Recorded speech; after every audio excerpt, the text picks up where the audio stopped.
চা ইমান ডাঙৰ কৃষ্ণ বৰ ডাঙৰ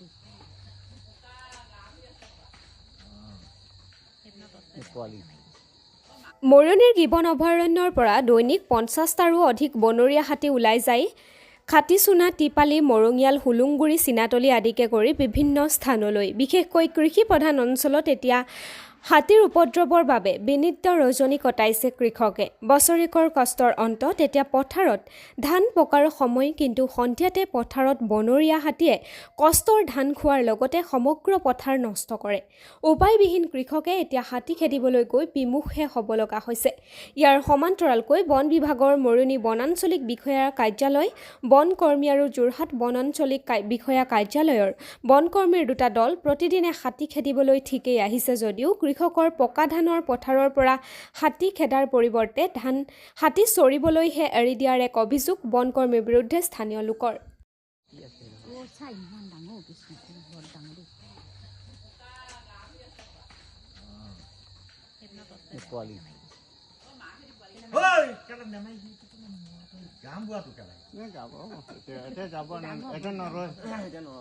পোৱালি কৰা নাই।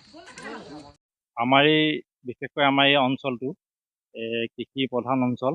ইয়াত আমাৰ চিনাতলি, মৰঙিয়াল বা দিহিঙীয়াকৈ টিপালি, তাৰপৰা পিনে মাউতজুলিকৈ এই সমূহ অঞ্চলটো কৃষিৰ ওপৰতে বহু মানুহবিলাক নিৰ্ভৰ কৰি চলি আছে। আজি এমাহ ধৰি আমাৰ যি হাতীয়ে যেনেদৰে উপদ্ৰৱ চলাই আহিছে এই অঞ্চলত, আমাৰ বিশেষকৈ এই গাঁৱৰ সকলো লোক উজাগৰে ৰাতি কটাই ৪-৫টা বজালৈকে ইয়াত ৰখীয়া হৈ আছে।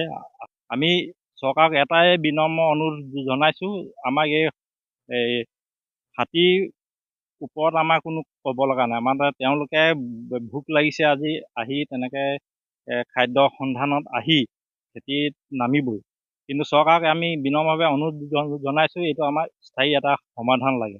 নহ'লে প্ৰত্যেক বছৰে ইয়াত আমি কি কয়, যোৱা বছৰ অলপ কমেই আছিলে, তাৰ আগবছৰ অলপ কম আছিলে, এই বছৰ এনেকুৱা মানে হৈছে প্ৰত্যেক দিনাই 4টামান বজাৰ পৰাই তেওঁলোক ইয়াত আহি হাতী আহি খেতি পথাৰত নামেহি আৰু পূৰা 4 মানে পোহৰ হোৱাৰ পাছতহে এই পথাৰৰ পৰা খেতি মাটিৰ পৰা তেওঁলোক আঁতৰি যায়।